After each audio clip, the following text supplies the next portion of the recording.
Now we're live, and I'm recording. Everything's gone off without a hitch, I think. Hello, everyone. Tonight, uh, on our Wednesday scheduled chats, except when we miss it, which we're going to be missing it next week. But welcome. Joining us tonight, we have Will from Car the Shaking Gravel. How are you doing? Hey, I'm great. Thanks for having me, Callum. I That's really all right. appreciate it. No worries. Thanks for coming on. It's been a busy time for us up until I think October. But we've got something planned for October, some secret thing which we can't say yet. But we haven't got any guests for October. But we'll be doing something special. Amazing.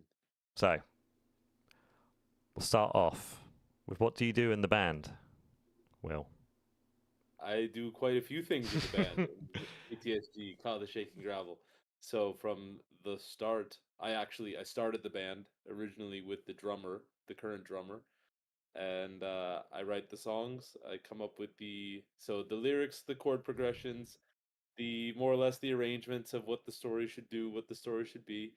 And then from there I bring it to the rest of the guys, and we try and figure out if that's something we want to do. So it's a thumbs up, thumbs down process, and when it's a thumbs up, then we keep working on it until we Mm-hmm. say this is stage ready, and then we go out there and we put it out on stage for the people. And on top of that, for quite a long time, so we started in 2023, really, 2022, 2023, and yeah, I was handling most of the admin for the band as well. So sort of like the management and trying to get all of these things going. Yeah. So that's the other side that people don't see. And that I've taken quite a nice step back actually in the last 6 months. So that's really nice. I have someone who's helping me out on the side, so building the team as well. But yeah, that's about it. So in the long story short, or the short story long, I'm the guitar player, lead singer, and writer for KTSG. So the main driving force, basically, for the band, would you say? The engine. Yeah, the engine, or maybe the fuel, Yeah, or exactly. maybe both. You know, it could still be both. Yeah. So you've been part of KTSG since 2023. You said. Is there any other bands you've been in? Well, I've done a couple of side projects, some interesting side projects. So there's by the way, we're based in Vienna, Austria. So Hmm. I'm talking to you from Austria right now, from Vienna. It's crazy. And yeah, if you couldn't tell by the strange lady in the collage there. Yeah. Um, so yeah, I'm based in Vienna, and so I've been involved in quite a few side projects actually. Um, People have asked me because I'm an avid rhythm guitar player, and I really enjoy actually just holding rhythm. That's Yeah. about the coolest thing ever for me. So I did that for a band called Beat the String, and they play Persian fusion metal. They're Uh huh. fantastic. They're really cool. They're like underground. They're awesome.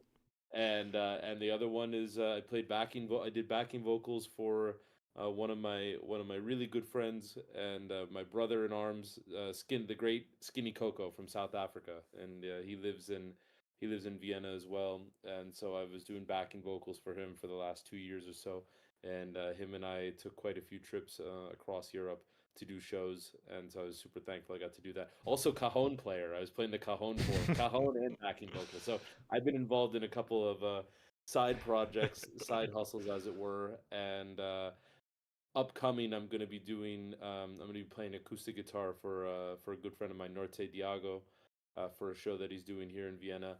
But mostly I'm spending time with KTSG. So that's kind of that's the main piece for me. Hmm. That sounds pretty good. So you said you're from Vienna. I What's live in Vienna. You I live in live in Vienna, Vienna. yeah? And is that Yeah. where the band's based? I'm guessing is also Vienna. The band is based in Vienna, and the drummer he's from Vienna originally, and his name is Marcus, and he's fantastic, and I'm super grateful to have such a seasoned, experienced drummer who's known the music scene in Vienna for such a long time because he's from here. And then the bass player is Jonathan. He's from Zimbabwe, and he came to Vienna around the same time that I came to Vienna in 2017.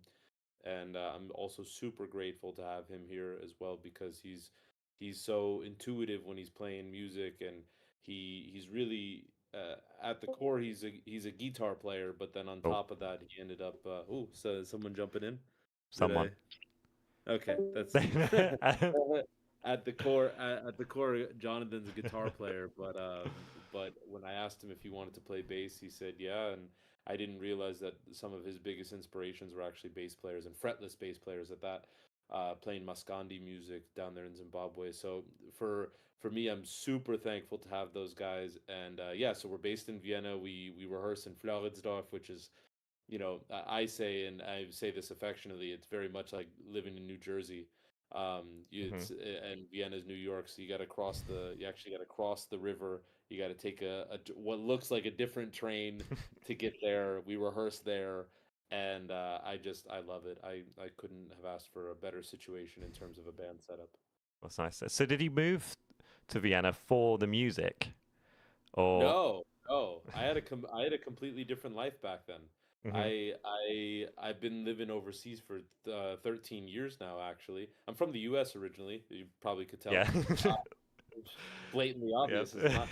And I moved around. I lived in Istanbul for a while. I lived in Paris, Bordeaux, and then eventually I moved to Vienna. And actually, I'm very much a late bloomer when it comes to music and playing in bands. And I've been making music for most of my entire life.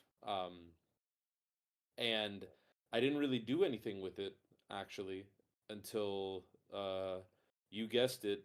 There was that virus that happened a couple of years ago, and so I was writing a little bit more and didn't know what to do with it, and then realized, well, maybe I should try this out because I thought performance was just wasn't for me. I thought it was a silly endeavor, actually, for me personally.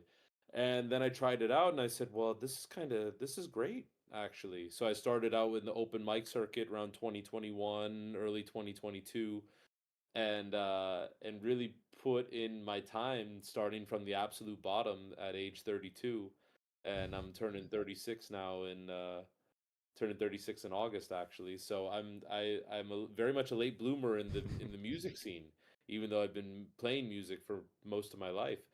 So it's very interesting also because I never knew what it was like to play music anywhere else. I just know Yeah. what it's like to do it here. Um, and invariably there's a lot of the same dynamics going on. And a lot of the same challenges or good highlights, lowlights, and everything in between. But uh but I just know playing music in the Vienna scene, and that's exposed me to a whole different world, and I'm just very grateful for all that, actually. Cool. And is the scene good there then? I'm guessing the scene must be good there if you've stayed and and started going off with it. Well, it's interesting. I think it's very good to, if you want to learn. I there you know in these days we're in a particular situation where we're all sort of competing for attention, for someone's attention, generally speaking. And so when you're whether you're an open micer or you're playing at some bar, a dive bar in some cases, you know, you have to make people care. And as a singer or a songwriter or whatever, you got to put in that effort, and you got to start learning how to do that. And that's an evergreen skill, in my opinion. So in that sense, I think it's a really great scene. Some might complain about that, that the audience isn't paying attention to me, or they're not being quiet or whatever. But for me, it was kind of like, that's the challenge. That's Yeah. what you're supposed to do, is get them to turn their head. And so for me, in that sense, it's been really great, actually, and very, very helpful for me, because I learned a lot of stuff along the way. And I had, on top of that, I had just had a very, and still do have a very um, strong support group of people, fellow musicians, people who run venues, friends in the creative community, and we're all there to support each other. Yeah. So in that sense, I think it's a great scene. There are obviously things that could be better about it, and that's, I think, to a certain extent what I'm also looking to help change long term, well beyond my artistic prime. But as an overall scene in a place where you can have your opportunities to grow, and you if you can see what the actual thing is that you need to do in order to get to the next step, you have your chances. And that's really not a bad thing at all, in my opinion. Yeah. And is it quite open to all genres there, or Absolutely. is it definitely just a Absolutely. big, anyone and everyone? No, no, Can absolutely, start off. absolutely. Now I will say this: there's a lot of categorization that's going on in terms of genres of music. So it's very, and I mean, that's not just not a Vienna thing. I think that a lot of people need that. They need a reference point. So it's very easy for people to get into this discussion of what type of genre of music are you making? What are you doing? What is the what is this thing?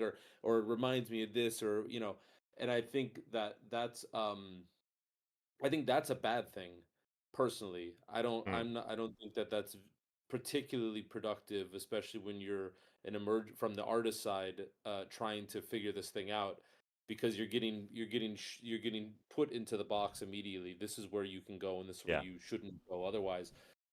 So I find that there's quite a bit of that going on. But in terms of the openness to genres of music, I mean, I've I've seen people play all different types of music, all different types of instruments at open mics, and everyone is broadly receptive to it. So yeah, I think it's a very open place for that. yeah. I think people like the new a lot more than Yeah, what's. There's been that definitely that like thirst and hunger for it, where everyone's you know going out and finding new bands, and people do the underground scene is growing a little bit more and more every day, and it's just trying to get people out and down, because a lot of the time, like you were saying, a lot of the time it is just the other creatives going to those smaller shows and seeing the other bands because they want to see what is happening in that area. Like we do it a yeah, lot with our band. We'll stay around, see all the other bands just to see what they're doing, and then we'll go down to our local venue and that just to see, what other bands are doing, because it's always so cheap as well, which is nice. Just and everyone's giving it all they got always, which is amazing, amazing to see. yeah, definitely.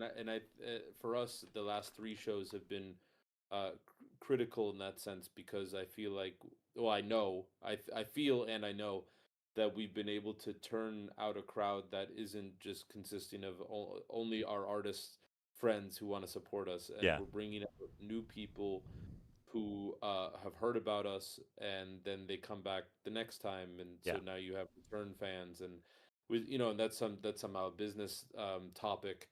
But from our perspective, what we try to do when we play these shows is we try to give something to the audience that they can take home with them, that's special for them.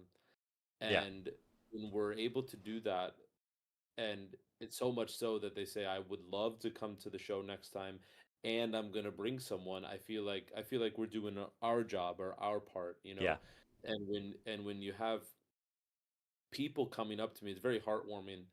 They come up to me, and they restate my intentions back to me about what I was trying to accomplish on the stage, yeah, and they don't know my intentions. yeah, They have no idea what I'm trying to do, right? And so you think about the day of the show, you get there, load in at 4, on stage at 10:30 or whatever it yeah, is, there's this time period, and there could be a lot going on, there could be nothing going on, but it's all about what's going on in your mind and in your heart. yeah, And to generate that type of good vibes and positivity up until the show, and then to release it on stage, and to give something back to the people so that they feel like they have something to take home with them, and they feel that they're seen, heard, and understood. That's the ethos of the band.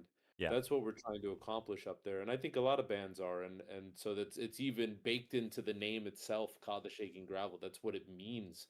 This inspiration that we are inevitably of only a vessel for, and it shakes the earth. It yeah. rattles our bones, and that's what we're trying to do when we're on stage. And so I think that we've been able to really turn the corner with the last couple shows, and I believe it's only gonna continue.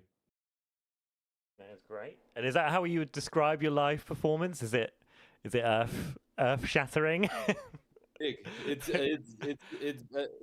something. It's really big, and it's one of those things where we going into the shows now, we've been learning this lesson. We need we actually need a mic in the audience, because we're recording from the mixer too. Yeah. We need a mic in the audience because how we're engaging with the audience. Not It's Yeah. not so much that they're just roaring and I don't know about all that. I can Yeah. barely tell what's going on up there. But it's about how we engage with the crowd and how we want them to engage with us. And so yes, the shows are big, and at the same time there's this strange Stockholm syndrome of what's going on up there, because I know for a fact the very first time that from the mic I told the crowd, now everyone take one step forward, and every person did it, and I was thinking to myself, that works? Yeah. Like that actually works? We can do that? Yeah. This is great. Really, you know? So on one hand, we know that the shows are big and that people are really enjoying how we're doing our sets and the songs, but at the same time, like I said, I'm a latecomer to the game, so it's all new discoveries for me with every show, basically. Yeah. Which is great. And Yeah, it's and how amazing. you learn is what it's this. When we started out, I had never been in a band before ever, never even played with a band, and we'd Yeah. been thrusted into like making an EP, recording an EP, and then going out on the road to like tour the EP, and I literally had no idea what went on behind the scenes with like just turning up to the venue and doing all the sound checks, and like you never realize how much goes into it, and the second you go on stage, all that stress and everything just go. Even if you've had the worst day ever, something takes over, doesn't it? And That's and it's it's like, even if you needed the loo, like this has happened so much. I've always needed the loo the second we go on stage. When all of a sudden I don't need the toilet anymore. The second we're on stage for half an hour or 40 minutes, we can something happens. And you almost don't. It's almost like you're not you, but you are you at the same time. It's so hard to say. 'Cause it's almost like a disassociating, I suppose, but It's not. yeah, yeah, it's definitely very strange, and that first time when, because I'm a lefty guitar player, right? So like that's an added fold to the Yeah. stage structure and all that stuff. But the my bass player Jonathan, he does backing vocals as well, and he's right behind me, and I'm lefty, so I'm going this way, right? Yeah. And so because the mic's there, he's kind of it takes him a little bit to get around that if he wants to get into that space that's directly to the right of me. Yeah. So he doesn't do it that much. And I remember like we're at the show, and I'm like, I have this whole space here, and I'm hitting that like Chuck Berry business, and I'm like, wow, again, like wow, I can do this. Yeah. So it is very disassociating actually, because it's so it's the adrenaline kicking in, it's your inspiration at its Yeah. peak, and you're just amazed by the thing, or that moment when I get to step up to the mic and hit that second verse or whatever it is, and I'm like, wow, this is what a pleasure, what an absolute thrill. It is absolutely amazing, and more people should try it at least once. Yeah, yeah, Like, yeah, yeah, yeah, yeah. Interestingly enough, last year I did stand up comedy for a couple months, hmm just to try my hand at it. And in the end, I don't like it. I'm not Yeah. good at it. I respect the art very much so, but Yeah. not for me.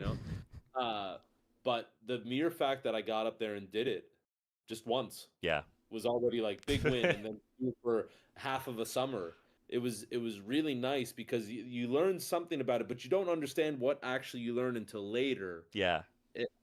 By doing the experience and then going into other situations where those types of skills may or may not be needed, and then you're like, wow, and if you reflect on it, you think, oh, I actually got that from that thing when I was doing that. Which is So good. I definitely encourage people to get up there and try it, even if you think you suck. I mean, even if you do, it doesn't really matter. What Yeah. you know. Did you do many long? Was it long sets he did, or was it when you did your stand up, or were you just doing When I like did 5 minutes? stand up is funny because it starts with the first time you're up there, the owner, he says, do 3 minutes, do three. Just start with three. Yeah. That's good. That's a nice start. And then if you start cooking a little bit after three, they say, okay, we'll get you to five, Yeah. right? But then if you keep going, maybe it's 7, or if there's a shorter lineup, they'll give you 7. Yeah. But if you stink, they're like, let's drop it back down to 5. Yeah.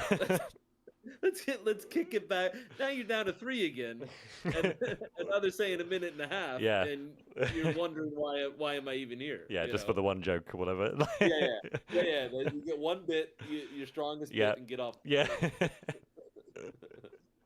So you wouldn't do it again, or have you stuck that in the Stand up? bin? No, I don't need to do it again. Thankfully, thankfully. The other thing, and it's just a funny comparison to music and live performance.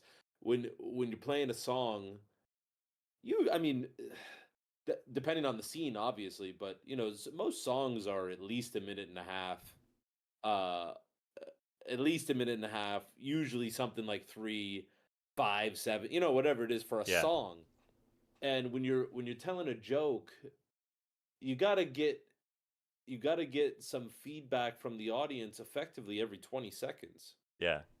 And I'm just thinking to myself, I don't even care about them liking me every 20 seconds. It Yeah. doesn't matter.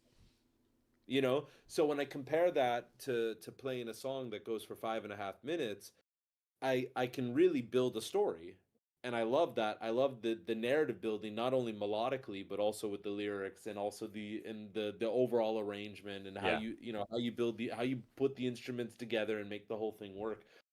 I think that's so much more satisfying than this is a very witty thing that was said in the last 15 seconds. Yeah. So that for that reason alone, I would say I never have to do it again. Actually, No. it never will. And of course, on stand up, you're all on your own, and there's no one. Yeah, At least when you got the band, you can have someone to almost pick you back up, and then be like, help you yeah, out a little no, bit. But on stand up, yeah. I'm like I said, I'm glad I did it, but it was at times it was a nightmare. I mean, there was some. I'm like, wow, this is terrible. I'm not nearly as funny as I thought. yeah, Because you're not when you get up there for the first time, you're actually not funny at all. yeah, Like it's very rare where you're just like, wow, funny, humorous maybe, yeah, but but not. like funny, I don't know. That takes a long time. I really, and I don't have the patience for it, and I don't care. So, So stop that out. Tried it, didn't like it. yeah.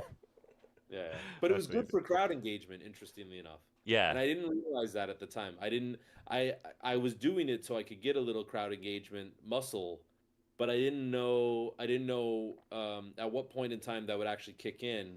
And months later, it started becoming more obvious that there was a definite value and benefit to going up and doing stand-up comedy, and it was yeah, related to crowd engagement when playing music. yeah. It was a great lesson to learn because our Yeah. singer's also been looking into possibly starting stand up comedy because he watches a lot of comedians and that anyway, and he's always wanted. Well, a friend gave it a go as well, and he's been going pretty good with it at the moment. So he's a bit, but Yeah, and much respect because it's extremely complicated, very difficult to do, and you got to put in your time, just like anyone, just like any craft, right? So, if you can get on with it, well done. yeah, And you like it. If you like it, that's the best, that's the most important part. You got to like it, or else it's not worth it at all. yeah. Or you just look like you just have that front man energy, but not. Yeah, But not have the jokes or whatever to, so he's got all the that's right. confidence, but none of the Yeah, all talk no bite. yeah, yeah, Probably, or maybe all bite no talk. It'd be maybe. So I want to bring it back a little bit. yeah, yeah. Sure, sure. That's all right. That's fine. It was a good tangent to go on, but we should probably go over who influences you the most. Would you say for your band? Like, who do you draw inspiration from the most? Um, the two big ones, and then there are a couple of smaller ones. The two big ones are the stage performances of Bruce Springsteen. Those are those Okay. are ext- those are so ineffable, I would say. And so no matter what I say about them, it's not going to do them justice, to be Yeah, honest. Uh, I take so much joy and pride and hope from listening to Bruce Springsteen perform live, because I'm from Albany, New York originally, so I'm an upstater, And when you're an upstater, it's, no, I mean, basically no one, I guess no one would really admit to this or say this, but it's very similar to being from Jersey. It's very similar to being even from Canada, to be honest, but that's a little more controversial. People might not want to say that from the US, but whatever. But for me, I it really resonated with me and how he made people feel. So Bruce Springsteen and the E Street Band is one of the big ones, or the main one. And the other one is actually the Black Pumas. So I don't know if you've ever heard the Black Pumas. They got the song Colors. They're lovely, lovely neo soul. Hmm. And the reason why I say the Black Pumas is because when I was considering actually making a proper run at this thing, and genuinely trying my hand in music, the Black Pumas, that was the band that actually kicked it off for me, because I saw them, it was live in studio via YouTube, and I thought to myself, "Holy cow. That is the coolest sound. That is so nice." Mm. And to imagine myself playing anything that could sound remotely as cool would be just awesome. And so I started writing music again, in that vein, actually. So those are the two big ones, I would say. And then some of the sub inspirations, or I don't know, maybe second tier perhaps. It doesn't mean that they're second tier artists at all, Yeah. but I would definitely go towards Tracy Chapman. And in my not so humble opinion, her first album uh, should win the Nobel Peace Prize for poetry, especially if Bob Dylan got his, Yeah. because that first album is masterful. That's one of the greatest albums ever done, from a singer-songwriter perspective. And I it gives me goosebumps even just thinking about it and talking about it. So Tracy Chapman's a big one. And the other one is actually this Jersey rock band that I like. They took a long hiatus, but they're back again, and they're called the Gaslight Anthem. And I really love the Gaslight Anthem, and I was listening to them heavy in the late 2000s, and know all their songs. And when they finally went back on tour, they went to Berlin. That was their first show. I went to Berlin to watch them. It was their first show in 8 years, and I'd been listening to them for such a long time, and I had no idea that they were big on mosh pits.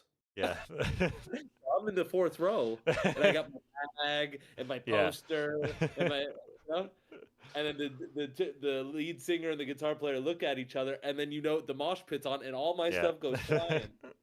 So I would say Tracy Chapman, Gaslight Anthem for sure. A little bit, yeah, I mean and then just the folk scene in general in the U.S. I mean, that's how I write all the songs. Most of them are I start with an acoustic guitar, and I take it slow, Yeah. and then at some point in time, shortly thereafter, I come up with a concept. And does this belong with a band? Yes or no? How do we elevate it from this is a folksy song to this is a rock song? Yeah. So I would say those are the big influences. Just pulling in from a wide range, a wider range. I know, but most Well, people. and yeah, absolutely, and and that's kind of the point. Is I grew up, I grew up with old timey country music, and I also grew up with Bob Marley and everything in between. My father, he owned a punk rock bar in Albany, New York, in the '80s called the Chateau. You can look it up. And him and some of his colleagues from work, they bought this bar, and they were doing shows there, and they had punk music and alternative music. Sorry, there's a plane, so I don't know if it's too loud or not, but I think it's they right. they did punk music, alternative music, so the new wave music of the Yeah. early '80s, as well as reggae and country. They had everything there, and I wasn't born yet, but by the time I was a kid, we were listening to everything. Yeah. So like I didn't, I was exposed to all of it. And Bob Marley, for example, I will basically never play reggae music. Yeah. I'm not a reggae performer. I don't want to perform reggae music, but his live music and that live sound is unbelievable. It's for two reasons. One is because he could be singing about the rebels who are trying to overthrow the government, and you still feel unbelievable listening to his music. You still feel great. You Yeah. still feel the positivity, the hope, the optimism, right? So that's one thing. The other thing is that Bob Marley and the Wailers consistently every song that they wrote, best intros, best outros. Every Yeah. song has this unique intro outro piece, right? Yeah. That sets the stage, but it's so different from the body of the song.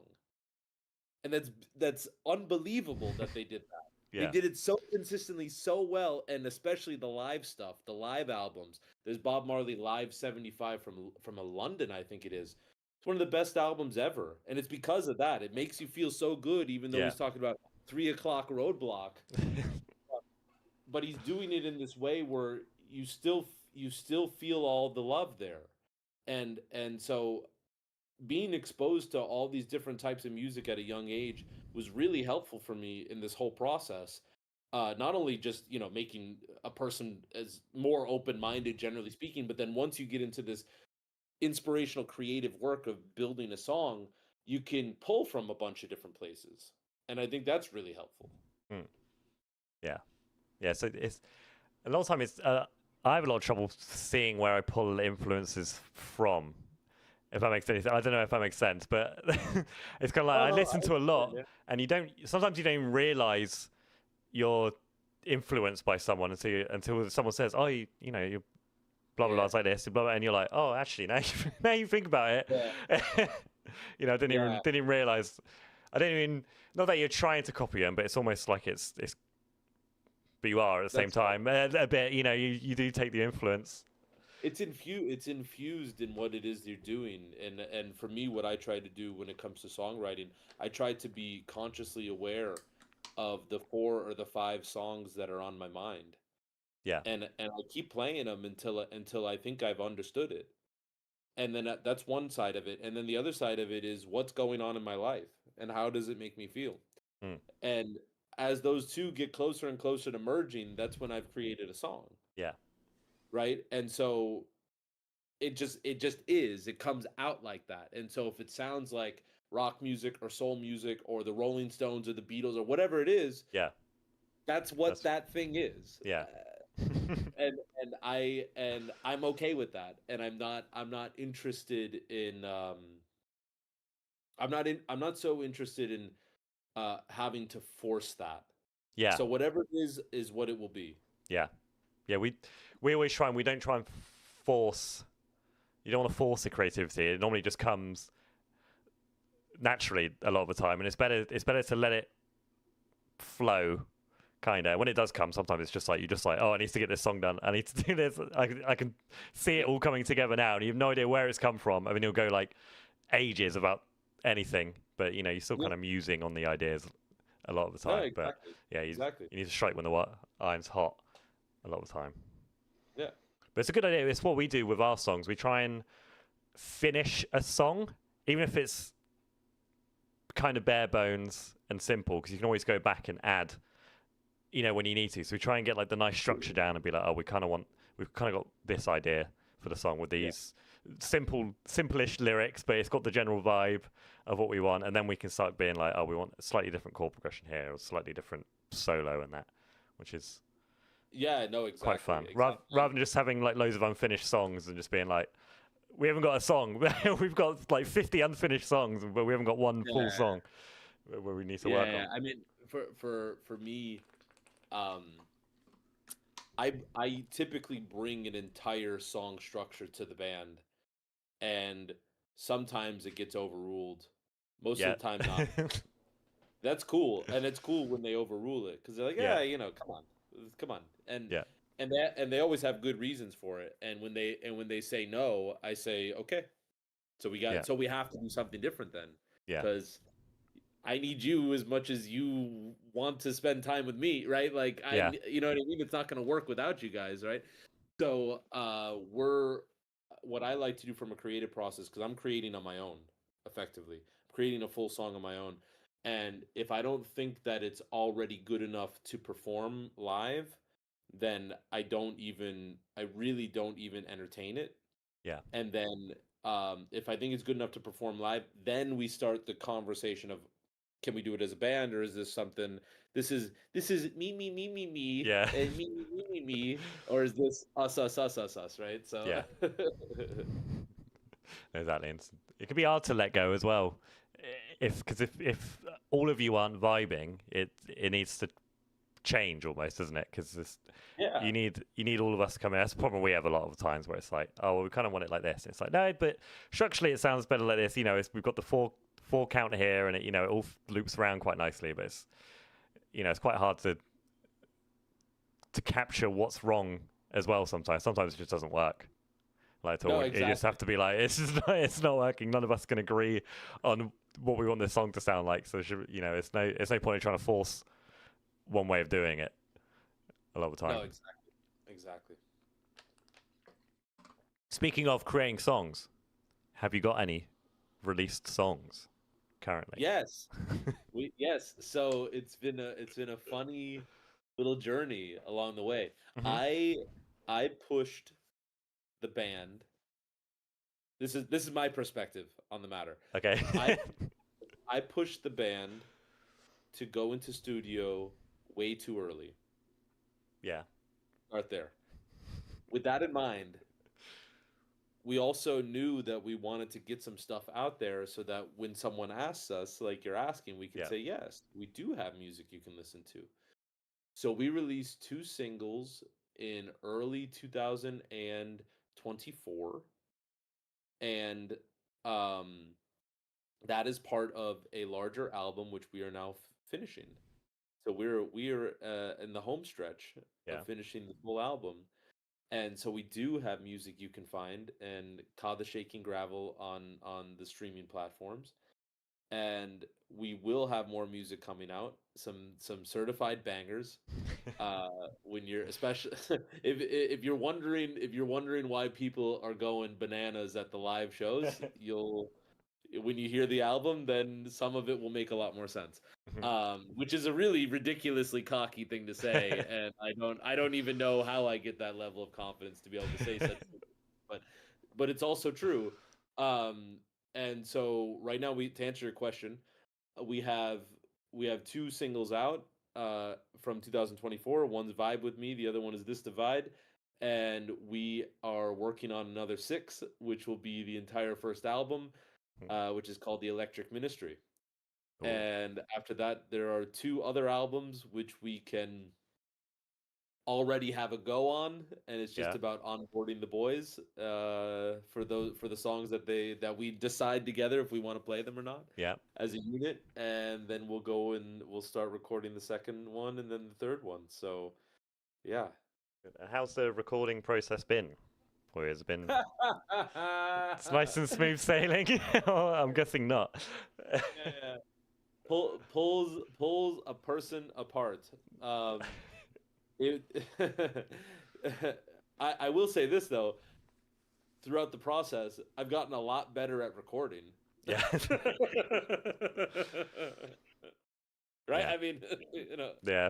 you're spending so much time on it, naturally. No, I think the first half of it was I thought it was pretty straightforward, but we had some hiccups in the studio a couple times. Um, and it made things more complicated. The other side of it was, just as I said, we went in there way too soon for the first couple songs, Yeah. and so it's nice. It's been nice to go at a more leisurely pace for the last bunch, because we're doing it now based on what we know the song should sound like more and more. Yeah. And so even if we did the drum takes a year ago, for example, um we still know how to work around it. If we say, nah, that was how we did it, but now we do it in a better way, we know how to work around that with the rest of the instrumentation to get the same effect. Yeah. And so I think that's a really good thing. And the biggest lesson that I learned, although I don't know if you were going to ask me that question, but I'm definitely going to say it anyway, is for future projects, we are going to go live in studio, live takes in studio and wrap it up in 2 days. Yeah. That's what we're doing. No punch-ins, or you're going to do punch-ins. No more punching. Don't punch me in anymore. I can't take it. I can't take it. No, but everyone's been very good about it. You know, it hasn't been, from my perspective, it hasn't been contentious or problematic in any way. It's just this has been the process. It's taken its time. Yeah. And there's not really a whole lot you can do about it except smile, learn, and structurally set it up in a way that's better for you going forward. You know, the recording engineer at Sky Studio, he's fantastic. He's been really great, and he knows how to do it, and he also knows how to work with artists too live when we do the stuff in studio. So he's been fantastic, and it's been rocky from my perspective, just based on my lack of experience first and foremost. And for that, I take full responsibility, actually. And those are things that I talk to the band about in the future. Like, hey, we can do this a lot better going forward, and do it in a much more pain-free way. So next time we will do it a lot easier, and the music will come out a lot sooner. Which will be great. Did you have to travel far for the studio, or was it a local? No, it's a local studio. It's it's a 30 minute public transport, and Right. so it's good. And also, in the meantime, I invested uh to build my own little home studio as well. So I got that up and running, which is fantastic. Yeah. And so that also saves a lot of the need to have to go to a particular studio to do recording. So we can do all the recordings actually from my place now, which is awesome. Yeah. And then from there we could talk about mix master with someone who knows a lot more about it than I do. Yeah. So Never try and mix a master yourself. It will. yeah, As long yeah, as you can because get a scratch down, like a scratch track. yeah, That's all you need a yeah, lot of times. Just, yeah, just so everyone can have a listen to. 'Cause that's what we started doing now, is we've all got our own focus rights for our computers. So we always, I think Stevie uses Reaper, but a lot of us use the free version of Pro Tools. yeah, And right. I think that learning just how to use Pro Tools took me bloody ages, because it's like, plug the thing in, plug my guitar in. How do I record? There's no sound coming out. No Yeah, idea what right. to do. It took me ages. When I could only get it in the left channel, and then I bloody hate music software. Yeah, no, exactly. That sucks. It's wildly complicated at times. Yeah, Uh, but that's somehow, in a weird way, that's part of the process. You know, yeah, there's not to be too inspirational with these folks who wake up at 4:30 to do whatever the hell they do, but like when you want to put in your 10,000 hours. What I didn't, or I know I didn't understand at the time, is that it's not 10,000 hours in music. It's 10,000 hours in playing music, another 10,000 hours in performing music, yeah, another 10,000 hours in the studio, yeah, another 10, and for me that's not a problem. That's a beautiful thing, because it can just go on, and it can yeah, actually go on and on and on. Now some days I wake up and I'm like, why is this going on and on and on? But the fact that there's so much to explore, that's the beautiful part, and that is something that I'm super thankful for, because even though I may have come a little bit late to the party, um I finally arrived. That's great.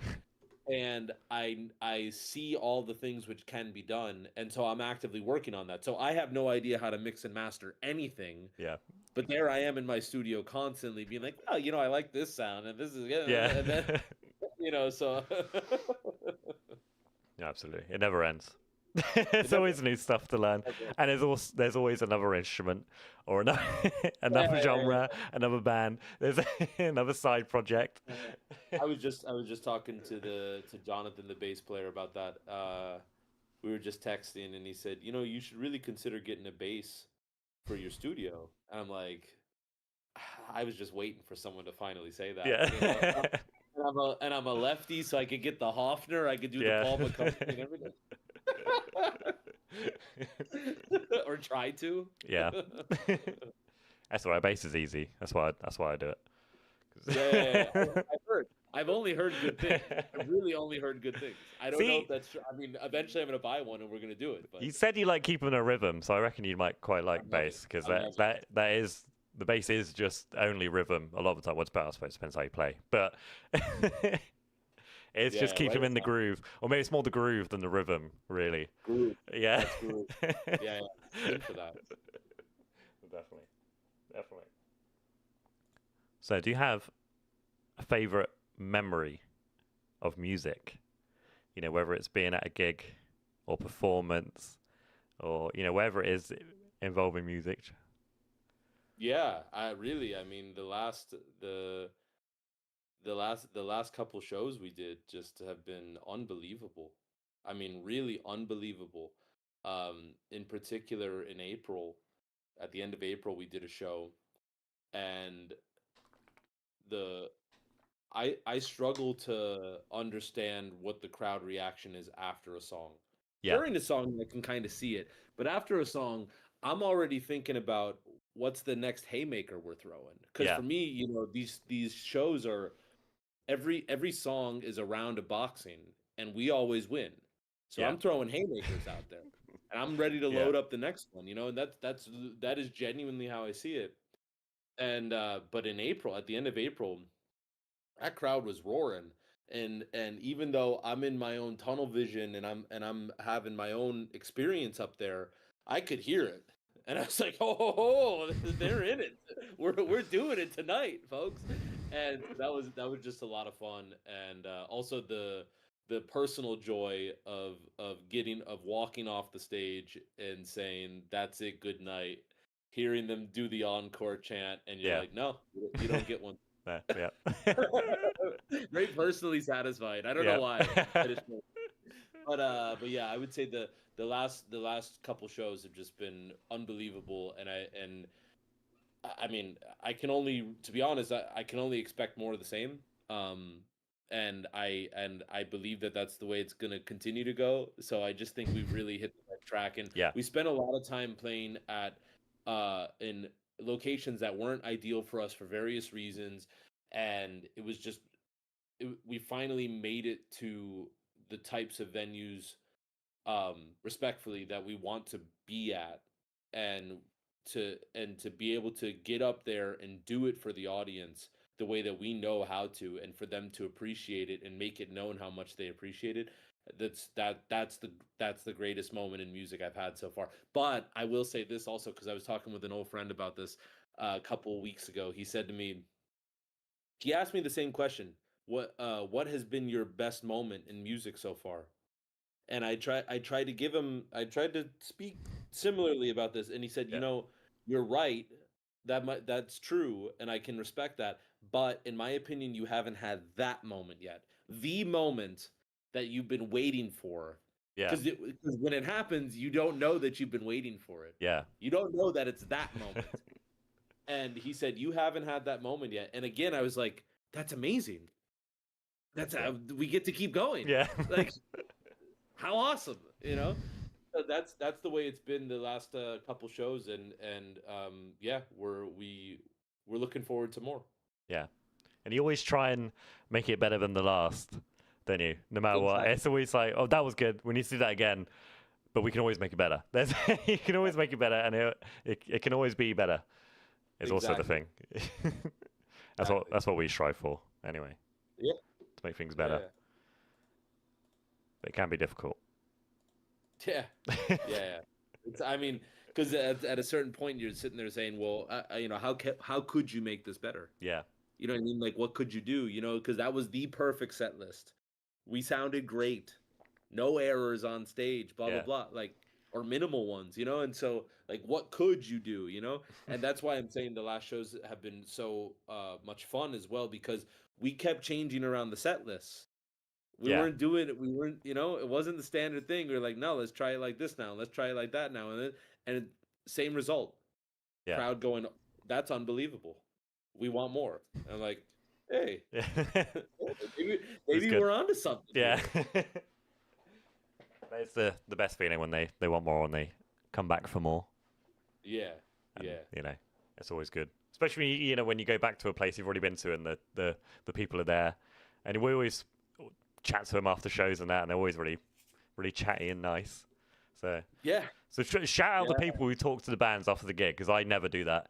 To like, I'm always too scared to go up and talk to the band. Uh, but a few people do, and it's always really nice.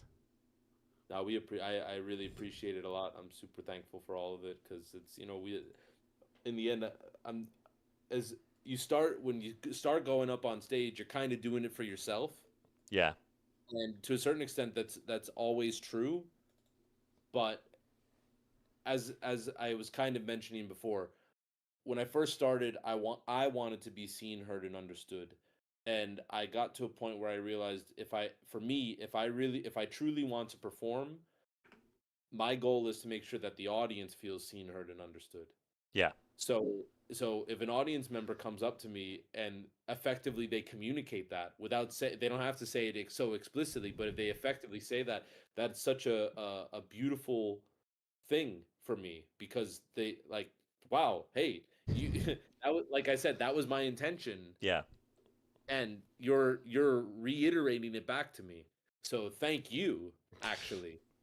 Thank you. yeah, And in that sense it's selfish, but I that's the greatest thing ever, actually.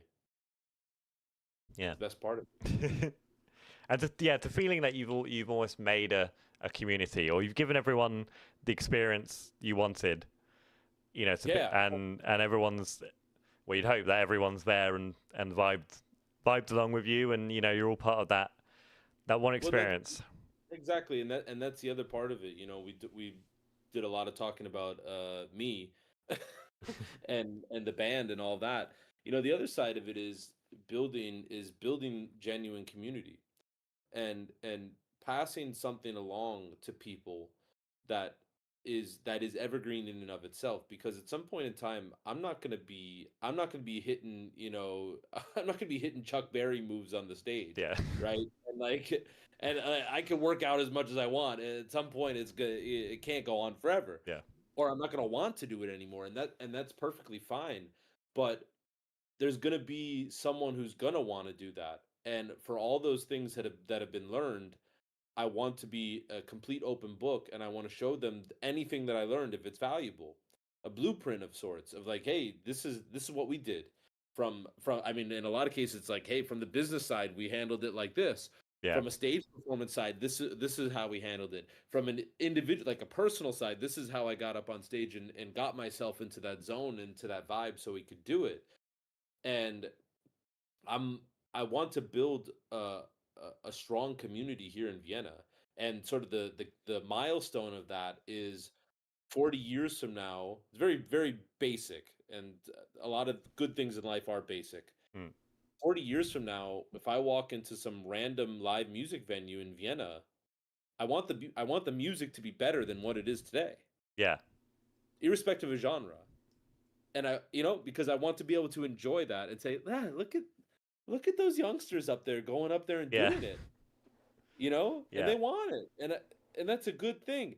And the other side of it is that if we don't build that, it's not to say that it's a guarantee, but the live music venues, they're going to turn into McDonald's and Starbucks, yeah, and uh, there's nothing more bereft of culture than that. I nah, mean, so I really don't want to see that, and that's the other side. It doesn't scare me, but I also know that that's the reality. That if we aren't building community in terms of music and live music in particular, yeah, that someone else is going to take the reins, and I don't know if they're going to really care as much as we do.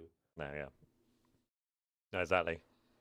That's what we've been trying down here in the south of Bournemouth. We haven't got the biggest. Uh, we haven't got a really big music scene, especially with like the rock and metal. We've got two little bars. I suppose two's probably more than most cities, to be honest. But we've got the two rock bars, and then we sometimes get some rock and metal in the O2 academies and that. But they're so small, and it always seems like they're on the brink of like they're just making it, and you always see them.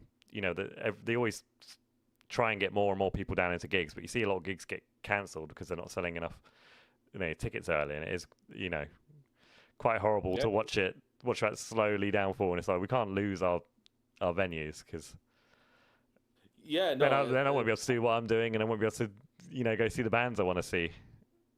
no, exactly. And I mean, we've also seen it here in Vienna. You know, some of the venues. I mean, the venue I grew up in musically, the Church International Pub. You know, they had financial struggles earlier this year, and it's like I couldn't imagine I couldn't imagine not going there. I couldn't imagine not having a beer Yeah, there. You know, even if I'm not playing there. yeah, And so the venues, and I don't know what it's like to own a venue, but I imagine, I mean, interesting that, you know, like the Joe Rogan in the Mothership, for example, he talks about the fact that they are operating at break even, yeah, basically, knowing that it's a break even business, but yeah, it's good for the culture. And if that's the way forward, so be it, you know. And we need to have a strong group of people who want to do that, actually, and say that we're about community here, yeah, you know. And maybe maybe that's a role that I'm playing at some point in time in the later years, in doing that, you know. And I mean, I talk to people about this quite frequently, about what are we doing to build community, and I tell them, well, for now, you know, in a lot of ways, I'm a one trick pony. Like, I you yeah, know what I'm going to do, I get up on stage, I yeah, rock the house, you know, because that's where my head is at, right? yeah, Now, there's a business side to that, and it can be discussed at some point, but I actually want to live out that artistic prime, as part of the longer vision of building community. yeah, And so I'm talking about community, and I'm talking about what the values of the community are, and at the same time, I also know, like, we're that band, and we want to be that band, and we want to show up and be that band for this value set, yeah, which is different from we want to build the space for the value set for the band, yeah. right? So those are two different approaches. So we're not quite there yet on the community side fully, in my opinion, but it's because we're trying to rip the roof off the place every time we get up on stage. Yeah. And a lot of the time the community will just follow. I suppose will follow where you go. Because if you look at someone like Sleep Token and that, they kind of have that whole vibe where it's everyone's part of their community and Yeah. everyone's in on it, and then everyone turns up and they're all there for the communion or whatever they call it. I think it's the communion, and they're to do their Yeah, yeah, yeah. all the things they do, which is kind of amazing. But you need to kind of get to that level to even think about doing a whole No, exactly, like exactly, community and type that's what thing. we're trying to do. You know, that's what we're trying to do, and for us, we believe that our music is in some ways akin to stadium rock, Yeah, and and certainly that's corny. I'm not I'm not saying it's not. It's corny, yeah, but with that also comes the reality, and to a certain extent the responsibility of saying, if it's stadium rock and you know that you're going to be putting up 70,000 people into a place, or whatever, some huge number, some obscene number that we could never foresee right now, yeah, it's also a question of, well, what does that mean for the people who are showing up there? What are they buying into, actually, you know? yeah, And is is your approach genuine, or just a house of cards, right? yeah, And that conversation's got to come internally, you know. And so for me, that's where they all these things sort of fit in, but it's a puzzle, and we kind of only have this part of the entire puzzle, and it's yeah, just little pieces here and there, and then they start kind of connecting, and then you see a little bit more, but you got to take a step back. So as we continue to grow and build that community, we also know what it means to have community. And we're gonna have to learn real quick too. yeah. and, and maybe we're gonna fall on our tuchus every once in a while, you know? I mean, No, exactly.